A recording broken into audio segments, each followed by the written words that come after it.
सांगतो, आम्ही शिवाजी महाराजांची जयंती कधी साजरी करतो? 19 फेब्रुवारीला. महात्मा गांधीची, डॉक्टर बाबासाहेब आंबेडकरची 14 एप्रिलला. आणि आमच्या आजीची माहितीच नाही. वावर कोणं ठुलं? आज्यानं.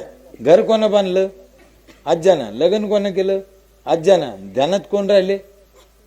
शिवाजी महाराज, डॉक्टर आंबेडकर, महात्मा गांधी. काय कारण? काय कारण असतं?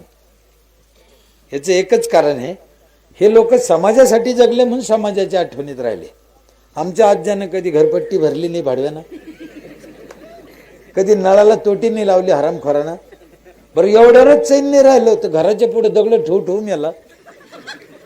हे घराच्या पुढे दगड काऊन ठेवते का? काय काय असा उचलून डोक्यात घातला पाहिजे सरपंचांना दगड नाही. लाज वाटायला पाहिजे. लोकांच्या